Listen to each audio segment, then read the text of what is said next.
Bom dia, pessoal. Meu nome é Bárbara Araújo. Primeiramente, eu gostaria de agradecer à organização do evento pela oportunidade de apresentar um pouquinho sobre a minha pesquisa, que tem como título Filosofia da Ciência e Questões Étnico-Raciais no Ensino de Ciências. Então, como eu disse, meu nome é Bárbara, eu sou mestranda regular no programa de pós-graduação em Ensino, Filosofia e História das Ciências, e atualmente eu sou professora numa escola confessional chamada Medalha Milagrosa. Então, o trabalho que segue aqui é fruto não apenas da minha pesquisa, né, um recorte da minha pesquisa de mestrado, mas também fruto da minha prática pedagógica. Tá? Então, como eu falei, né, esse trabalho é um recorte, é uma ramificação da minha pesquisa de mestrado que eu já desenvolvo desde a minha graduação em biologia, que tem como objetivo desmistificar a ciência como um único conhecimento legítimo acerca do mundo natural, acerca da realidade.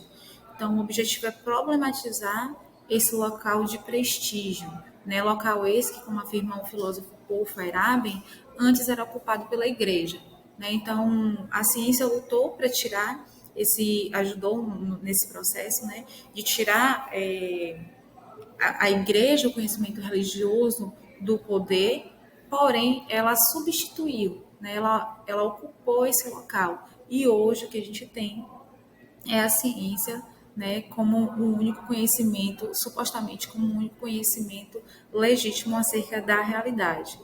Obviamente, a gente está considerando aqui o momento em que o nosso país está atravessando esse momento difícil e ruim, né?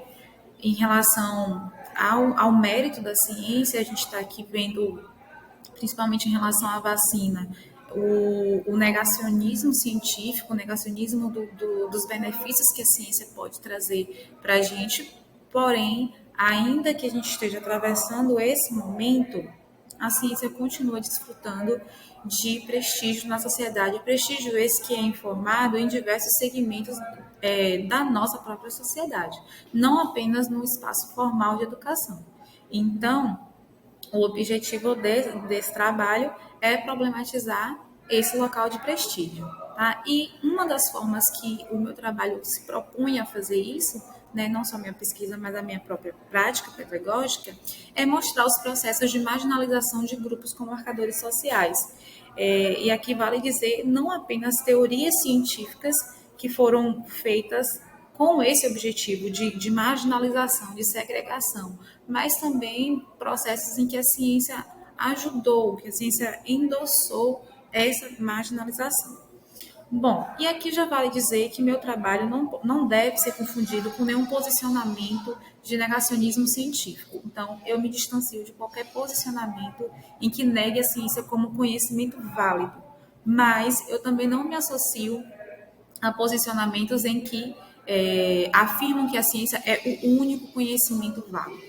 Então, eu vou partir de uma perspectiva plurirealista, em que existe o mundo, né, existe o mundo natural, tá? E existe mais de uma forma de explicar esse mundo, mais de uma forma de responder acerca desse mundo. E mais de uma forma pode estar correta. Bom, então isso a gente acaba mexendo, né, com a imagem da ciência, com a imagem que a gente, enquanto docente, passa, né, que a gente fala e com a imagem que a gente aprendeu da ciência, que é sempre uma imagem de prestígio, uma imagem em que a ciência é construída de forma linear, né, sempre subindo degraus, nunca retrocede, nunca erra, são apenas marcos, né, marcos de sucesso, não tem marcos de retrocesso, não tem erro, existe uma imagem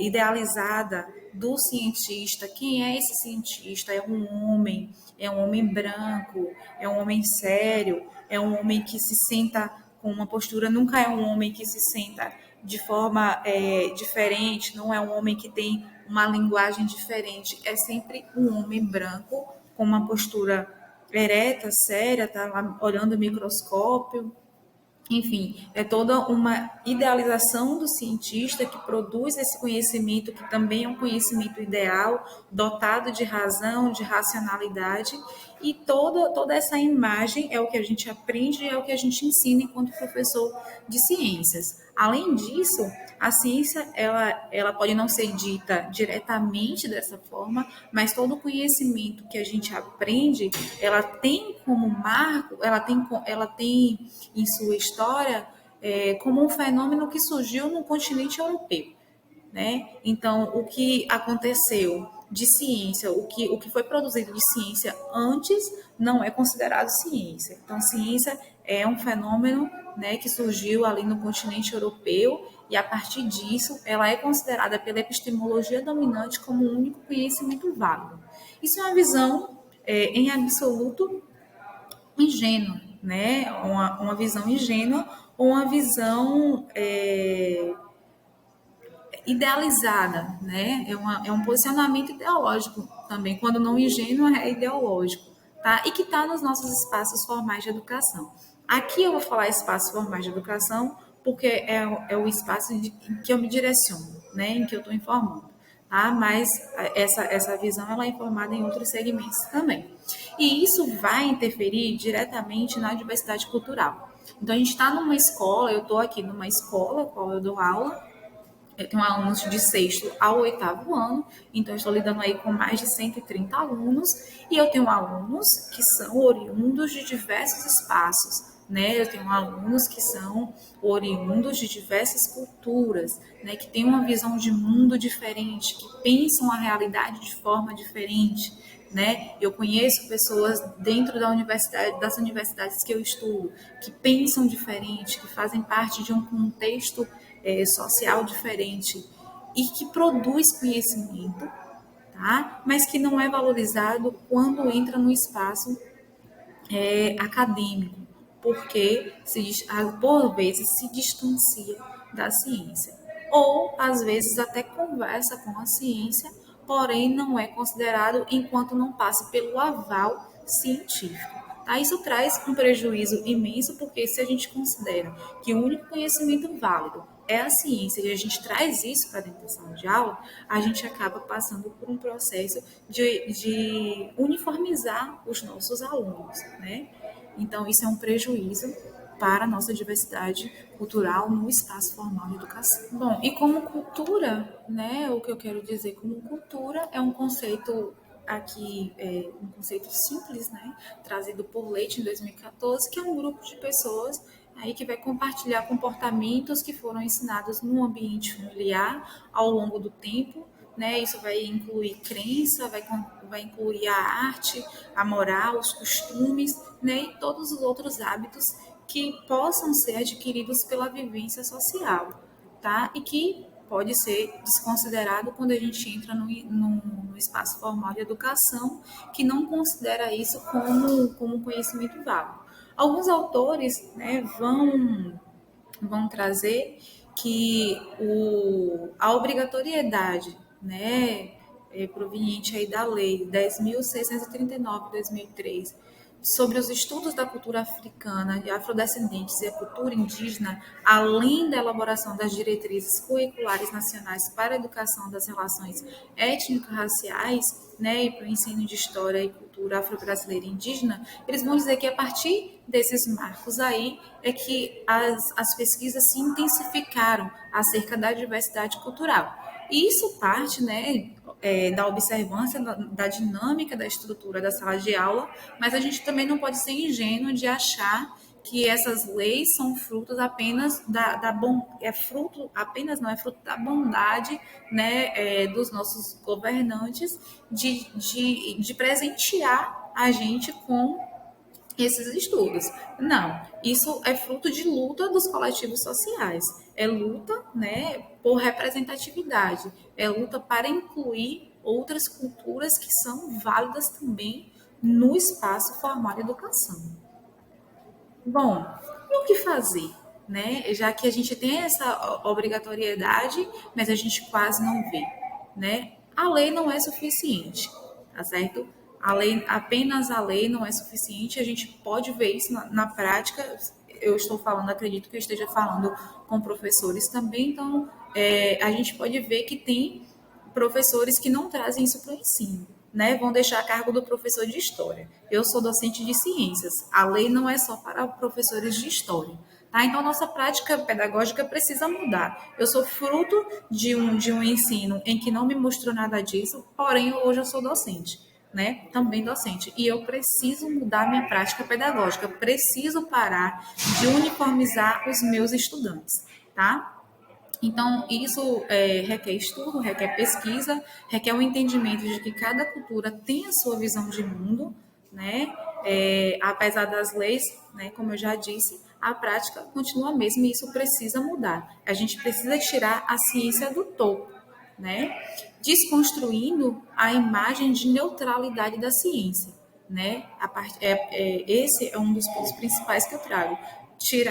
Desconstruir essa imagem de neutralidade da ciência, mostrar que a ciência é informada, né? E que existe um cientista lá atrás que tem seus valores, que tem sua ideologia, que tem as suas ideias, a sua própria visão de mundo, tá? E que pode levar isso para o conhecimento. E quem me ajuda a fazer isso é a filosofia da ciência, tá? Que vai aí discorrer sobre essa imagem ingênua que a gente tem da ciência, tá? Então, a partir disso, eu trago processos de marginalização de grupos a partir de teorias que foram criadas com esse intuito, né? E com isso, né, eu me distancio da manutenção de privilégios, né? Porque quando a gente silencia esses processos que aconteciam na ciência, a gente acaba, né, auxiliando na manutenção e perpetuação, né, desse local de prestígio. Então, o silenciamento quer dizer, né, que a gente está endossando esse local de prestígio. Bom, e como proposta, eu trago o caso de Clémence Royer, né, uma mulher branca francesa, autodidata, muito considerada, né, no meio acadêmico, ainda num período em que as portas da academia eram um tanto fechadas, né, para o universo feminino.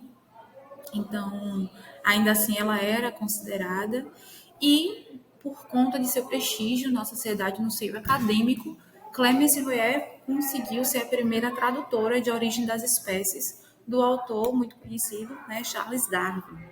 Então, Clémence, ainda não se sabe como ela conseguiu isso, mas alguns textos vão dizer ali que foi dada a sua própria influência, né, e também a sua inteligência. Ela era considerada extremamente inteligente, ela tinha vários interesses, não só na biologia, mas também em política.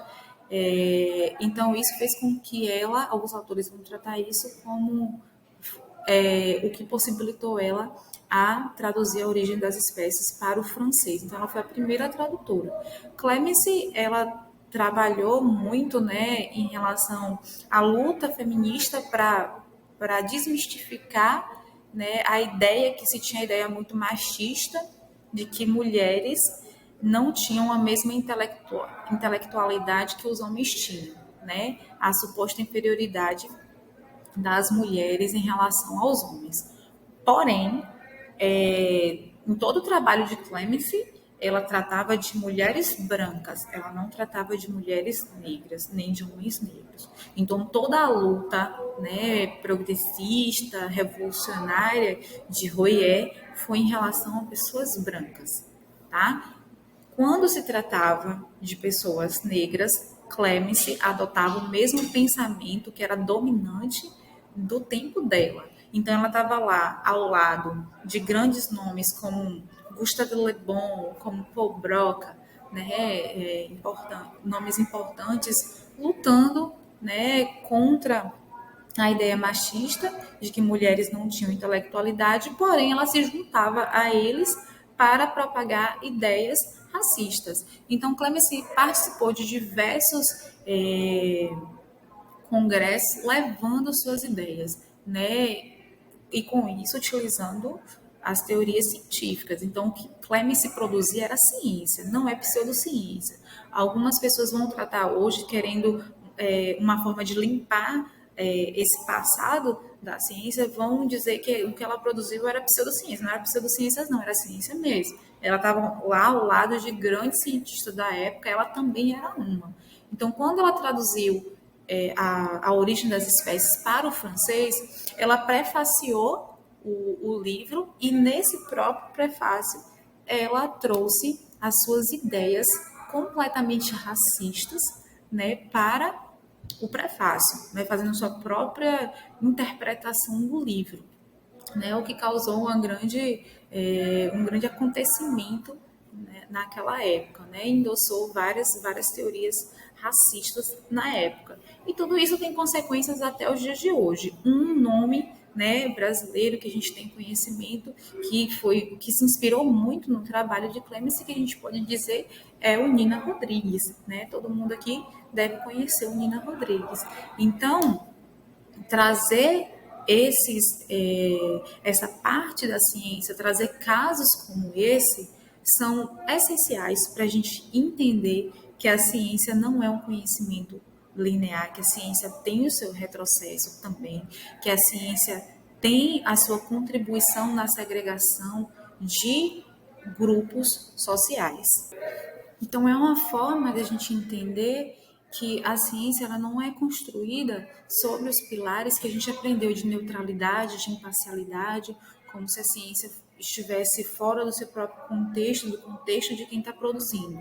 Não, é um passo para a gente entender que não existe algo na ciência, essencialmente da ciência, que a torne especial e digna de toda confiança e credibilidade, descartando todas as outras formas de conhecimento. Não, a ciência ela é construída por pessoas que têm seus valores, tá? A ciência acerta, mas a ciência também tem seus erros, tem seus retrocessos, e a gente precisa comunicar, né, esses retrocessos, esses erros que a ciência comete. E assim compreender que existem outros conhecimentos também que podem responder acerca da realidade. A ciência não tem como dar conta de tudo. A ciência não tem como dar conta de todas as dimensões de um mesmo fenômeno. A gente precisa entender que existem outros conhecimentos que também têm potencialidade para isso. Bom, e com isso eu agradeço muito a oportunidade mais uma vez por estar aqui, tá? Muito obrigada. É um desafio gravar vídeos, né? Eu gostaria muito de estar debatendo isso de forma ao vivo, mas enfim, muito obrigada e aqui estão as minhas referências.